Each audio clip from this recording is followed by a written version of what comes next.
No. No, I don't want to. No, stop. Fuck. I can't say those two words together. It just like automatically triggers the watch. I need to fix that. Anyway, speaking of which, let's get to Donald Trump. He says he's the target of a criminal probe into the 2020 election. He got a message from Jack Smith.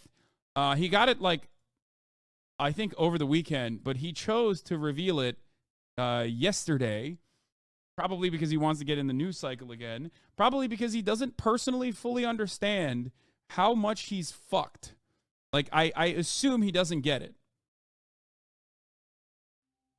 He got it on Sunday night, and he recently mentioned it. So let's take a look. What can you tell us about, number one, what Trump is saying, and number two, what you have heard about this supposedly him putting this out, that he is the target of the January 6th investigation?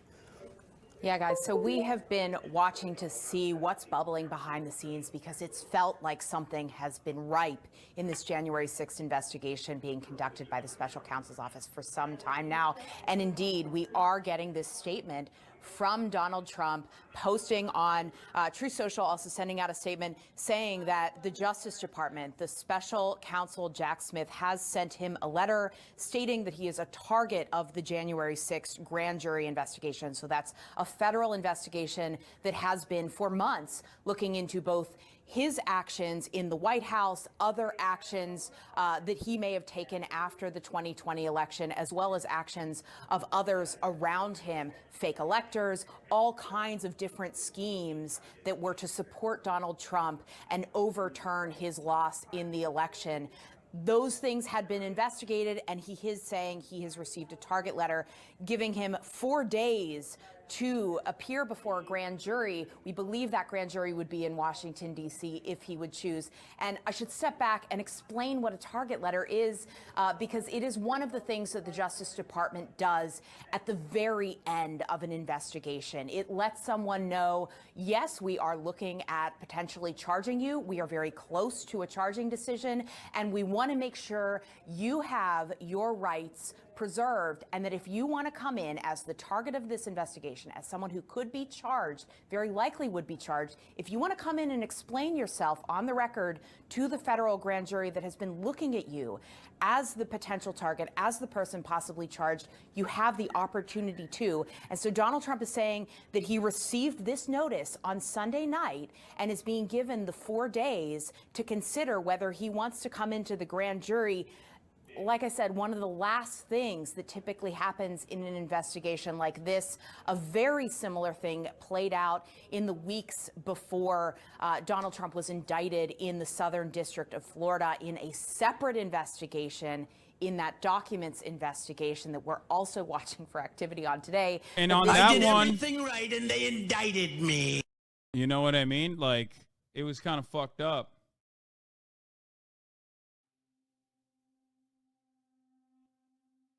Just saying.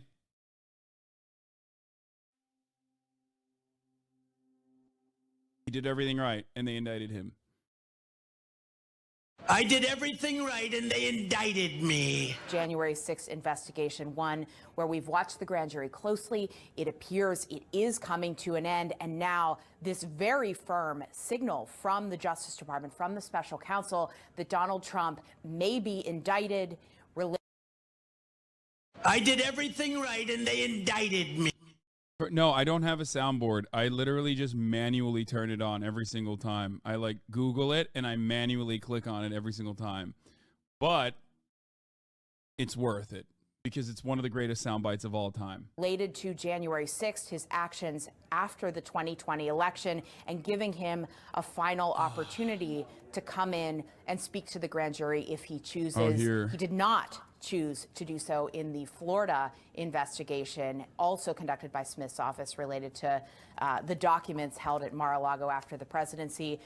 It does not appear that he's happy with receiving this news. He's quite offended, saying it's horrifying news, and that it happened on Sunday night when he received notice from his attorneys. He was with his family. And so at this point in time, There isn't really an expectation Trump would go in and speak to a grand jury, but we are going to be watching very closely what happens in the federal courthouse in Washington in the coming days. We know that there's a grand jury meeting today that has been investigating Trump and January 6th, and it sounds very likely that they also may be meeting this Thursday and could be looking at a potential indictment of the former president for actions he took at the end of his presidency to hold on to power. Caitlin, thank you so much for bringing us that. Just to recap the big news that we're laying out in this social media post, Donald Trump says Sunday night he received a letter from the special counsel saying that he is a target of the January 6th grand jury investigation. And now, obviously, as Caitlin is laying out, very big questions of what this means going forward. Let me read the Truth Social post here so people can figure out what exactly was said. Again, this is said by Donald Trump. At this point, he is the source of this information. He wrote, deranged Jack Smith, the prosecutor with Joe Biden's DOJ, sent a letter. Again, it was... They're not doing the voice, though. Like at this point, I think news media has to fucking hire like a Trump impersonator so that they're constantly doing his voice every time they read his messages, because you got to do that. You got to do that.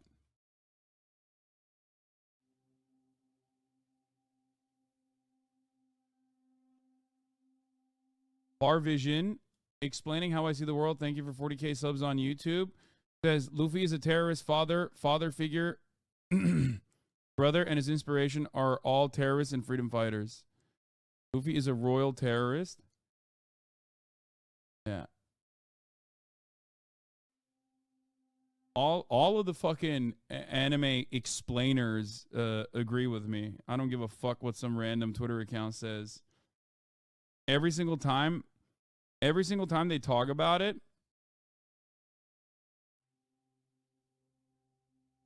every single time they talk about the Luffy shit, like they just look bad. Fuck, the health data kind of sucks, dude.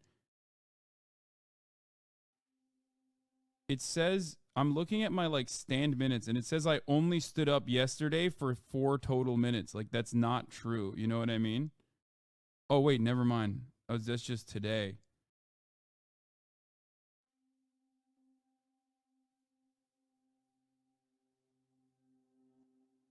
I'm looking at my health shit.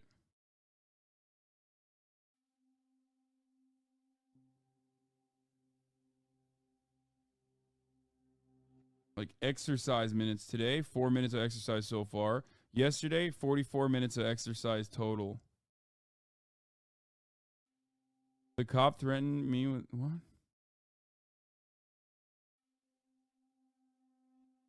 Is there like a fitness app for the Apple Watch? Is that what I'm looking at the health one? Maybe that's the problem. Because it's like,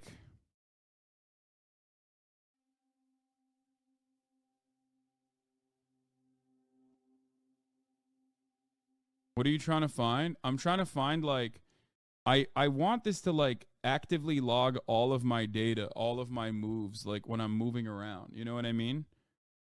And it's kind of annoying that it thinks that I'm not walking more than I was last month when I definitely am walking more, because I'm like actively walking on the walking desk. You absolutely murdered that doggy with training today. Oh my gosh, she's so cute, passed out like that. Yeah, I walked around a lot.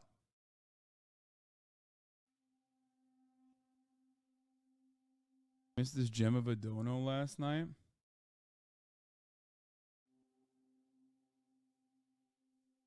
Shows up in health. The fitness app is for tracking your calories, standing hours, and exercise minutes. It's fitness on your phone. Your wrists are on the desk a lot of times. Notice this at work too, because I have a standing desk. I'm pretty sure that it only measures standing time by how much your watch is at your side. Apple Watch's stand data is weird. It won't count if you're just standing. It'll most reliably count it if you're moving while standing.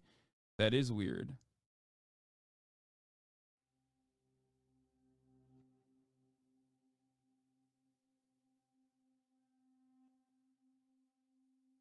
You know how big dog puppies can get injured if they walk too much? Yeah, I'm not walking that much, dude. Chill out. Sunday night, stating that I am a target, and targets in all caps, of the January 6th grand jury investigation, and giving me a very short 4 days to report to the grand jury, which almost always means an arrest and an indictment. That, again, was the statement posted by Donald Trump himself, who is right now the source of this information, that he is a target of the January 6th investigation, which is a major development. If so, let's go to Paula Reed. I understand we have Paula Reed, who's in Florida, who can weigh in on this. Paula. It is incredibly significant because Special Counsel Jack Smith is conducting 2 separate investigations into the former president and some of his associates. One of those is into the possible mishandling of classified documents. That's why we're in Florida today. There is a hearing, the first hearing before the Trump-appointed judge who's going to oversee that case. In court today, we expect them to talk about a trial date, which is significant because at the core of Trump's legal strategy is an effort to delay this trial at least until after the 2024 election. Now, he's also under investigation for efforts to overturn the 2020 election, and it was not clear. It was just not clear if he would be charged. But as he indicates in this statement, which we have not verified independently with the special counsel's office, he suggests that he has received a target letter, which he is correct, usually means that an indictment is going to be coming soon. Now, he has the opportunity to go before the grand jury. It is unlikely he will do that. He did not do that after receiving a target letter in the Mar-a-Lago investigation. But it'll be interesting to see what happens over the next few hours here, because his legal team, they're expected in court here in Florida in just a few short hours, likely going to face a lot of questions from reporters who are here to cover his other ongoing criminal trial. All right, Paula Reed in Florida. Stand by. Much more for you in just a moment. All right, let's go to our Ellie Honig, who is here to give us some sense of what all of this means. First of all, Donald Trump making very clear this is his statement. We have not confirmed that this actually has happened yet, but saying he's received this target letter and that it definitely means he's going to be arrested and charged. Is he correct? He's mostly correct, assuming that this is true, assuming that DOJ has actually sent a formal target letter. What that means is that DOJ believes Donald Trump is a, quote, putative, meaning a very likely defendant, and that DOJ has evidence linking him to a crime. You do not have to send a target letter at the Justice Department, but it's common practice. And we know Jack Smith sends target letters because within a week or so of the Mar-a-Lago indictment, Jack Smith did, in fact, send a target letter to Donald Trump. So assuming that has happened again here, this is a very telling moment into this investigation. What's the process now? So the process is Jack Smith has sent this letter. Donald Trump will, again, assuming the truth of this, be given 4 days to appear in the grand jury if he wants. He will not do that. That would be incredibly self-damaging to do that. Jack Smith now can control if and when the grand jury votes on an indictment. Assuming he gets to a point where he believes I've given the grand jury my evidence, Jack Smith can then go into the grand jury with a draft indictment saying, here are the defendants I propose to charge, here are the charges I propose to bring, and then instruct the grand jury as to the law, and then take a vote from the grand jury. And assuming they vote yes, which grand juries almost always do, then we will have an indictment. Now, it could be sealed for a while, meaning there could be a moment in time where we know that there's an indictment, but we don't actually get to see it. So that's what we're looking at. And again, according to this, on a fairly short time frame. In the Mar-a-Lago documents case, he received a target letter. He was indicted. Within days. Within days. In this case, he is saying he received a target letter. That is why there is an expectation that he could be indicted. In the Mar-a-Lago documents case, his lawyers also went in to meet with Justice Department lawyers to basically talk him out of, charging, which is what happens. We don't know if there's been that meeting. Would that happen before or after a target letter typically? So there's no rule on that. You typically would give a person's defense lawyers a last chance to come in and try to talk you out of it. That did happen in the Mar-a-Lago case. We don't know if that's happened here. It's possible that that happened, and we don't know about it publicly. It's possible they did it by a phone call or a Zoom or some location that we weren't able to spot. Okay, this is like the dumbest angle to cover the story on, actually. But hey, trembling is the best way to lose weight in The Sims. More now in the break. Like the video game. All right, getting back to it. Hear how Trump and allies are handling reported target letter. Donald Trump officially the target of another criminal investigation. CNN's Kristen Holmes is closely following how the former president is dealing with it. I'm not gonna lie, walking at this pace is a little boring though. Like, it's at least more fun when I'm like really going fast, like a little bit faster. But I guess I could do it for a lot longer. It's growing legal jeopardy. So you're getting word now of an urgent effort, I understand, to figure out if anyone else has received a target letter. That's right, Anderson. As soon as they got this target letter, they started making calls to lawyers, to allies, anyone involved in the January 6th investigation who might have an answer as to who, if anyone else, got a target letter. Now, I am told as of now, they have not identified anyone else who got a target letter, but of course, they are still making the calls. The reason that they are doing this is it's going to give them some sort of insight into what the evidence is against Donald Trump and what exactly a trial or charges might look like against the former president. And part of this is because some members of his team were surprised at the timing of the target letter. Now, they have long anticipated that he was going to be indicted several more times, but they were looking at a timeline for January 6th in terms of target letter and the movement there being in the fall, not being right now. I'd actually been talking to one lawyer who said they thought that things had cooled off in that investigation. So a lot of calls going on right now trying to figure out exactly what this is going to look like, the timing on all of this.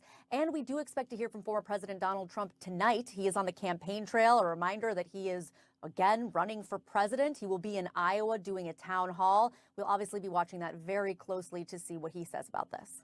All right, Kristen, appreciate it. Joining me now in New York, Jimmy Gangel, Van Jones, Caitlin Collins, Ellie Honig, former Georgia Lieutenant Governor Jeff Duncan, and former White House Communications Director Alyssa Farr-Griffin. Ellie, just on the target letter, would they send them out to anybody who was going to get one at the same time? You should. Yeah, I mean, it's good practice. If you intend to indict a bunch of people together, you should notify them with a target letter all at once. And I think one of the big questions is who else, if anyone else, has received these target letters? And just to be clear, DOJ does not have to send out target letters, but they often do. And we know Jack Smith does because he did before the Mar-a-Lago indictments. And once you get a target letter, you are a very likely. And the purpose of the target letter is to inform the defendant what's about to happen and also give them an opportunity if they want to testify before the grand jury. Exactly. Or if the lawyers want to come in and try to make any other pitch. So it's interesting that as far as we know right now, Donald Trump's the only target letter we know of, and prosecutors have a lot of discretion in how they shape their indictments. Who do you charge in which indictment? Do you roll them out sort of seriatim, one after the other, or all at once? It could be that they just want one big indictment to focus on Trump, to minimize the distractions and the paperwork that will go with it. And then there's other people perhaps who will be referred to as co-conspirators or perhaps will be indicted separately or later.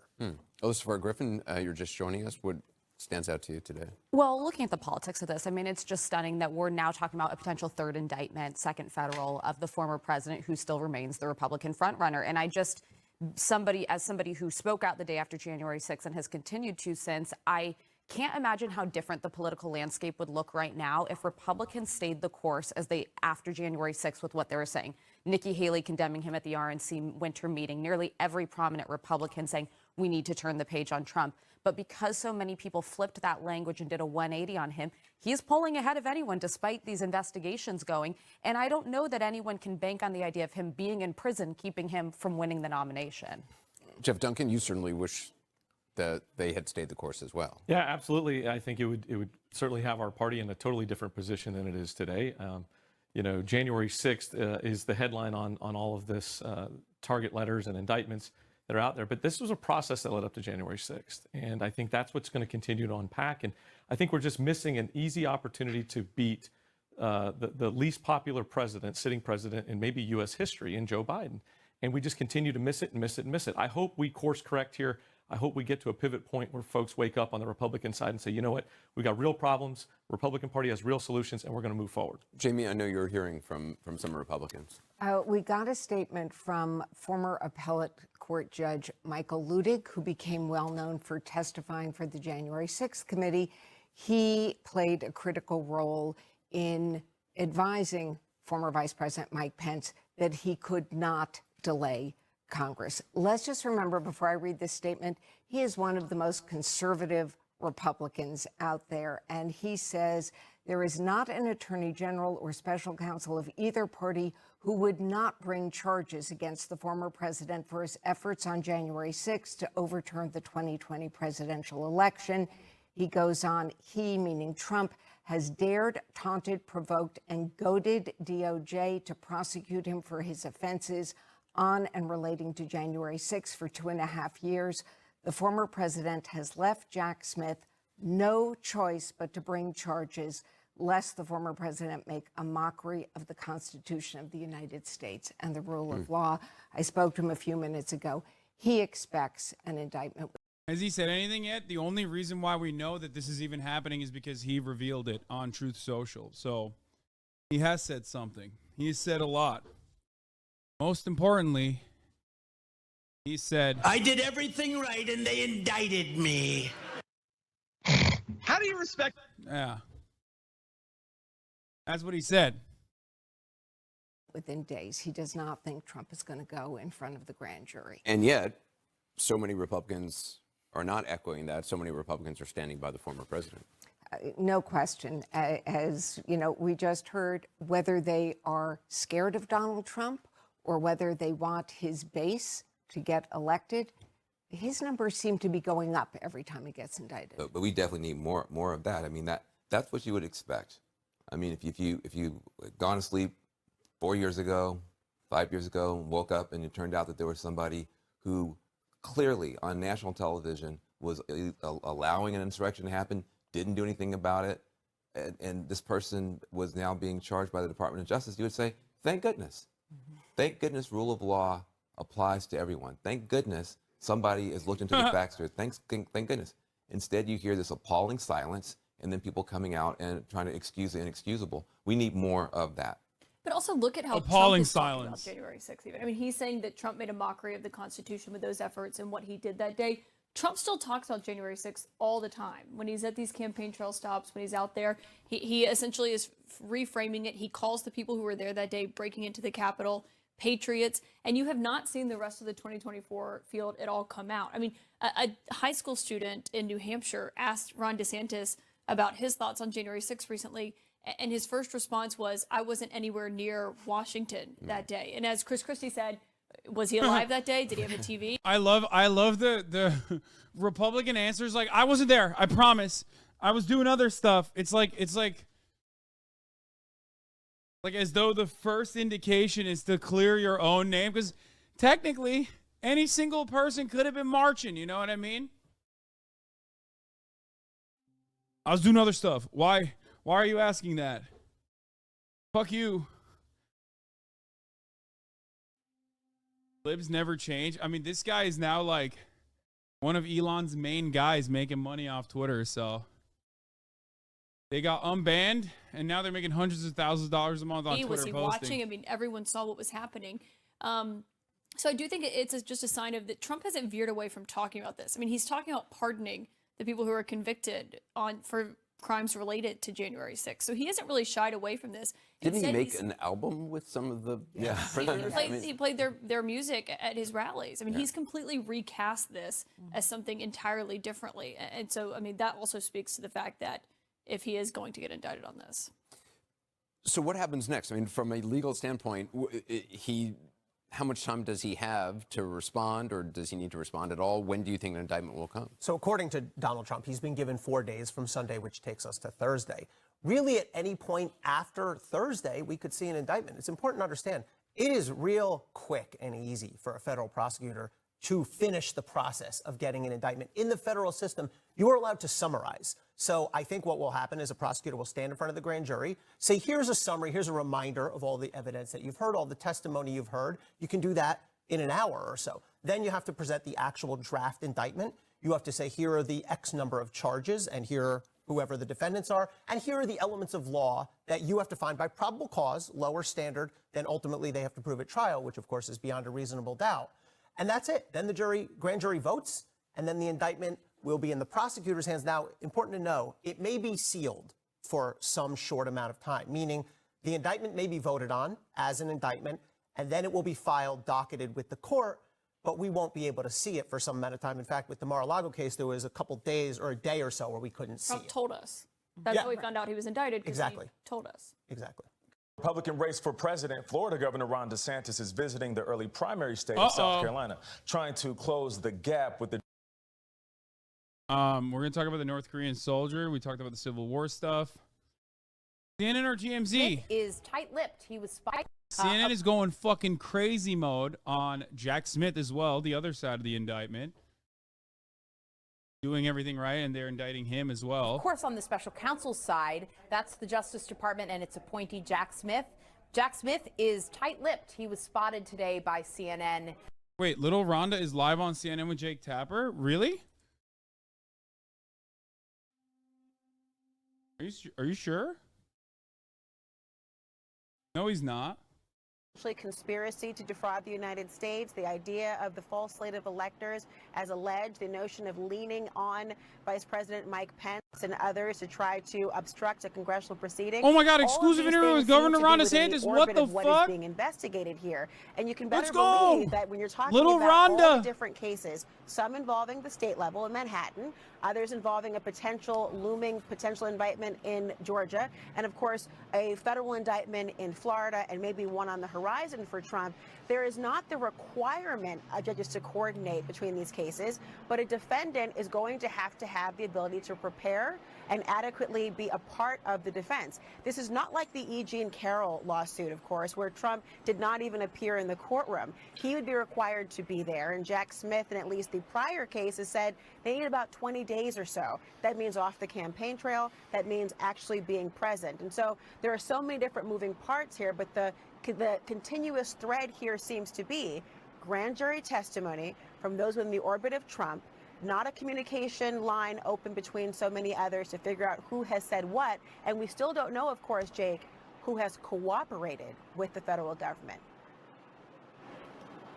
All right, Laura Coates and Jeffrey Sloman, thanks to both of you. Appreciate it. More here from Columbia, South Carolina, and my exclusive interview with the Florida governor and 2024 Republican presidential candidate Ron DeSantis, who filed his South Carolina presidential paperwork just today. And this just in, we've learned that the Michigan Attorney General has just charged 16 so-called fake electors in the 2020 election. This is just coming in. We're going to have more from Columbia, South Carolina next.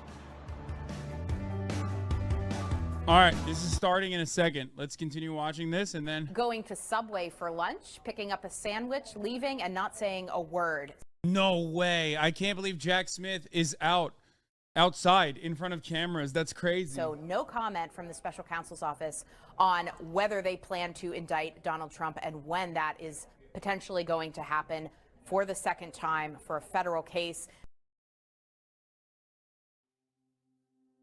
Target. And just one last. John King marvels. Jack Smith going to Subway today is a message to Donald Trump.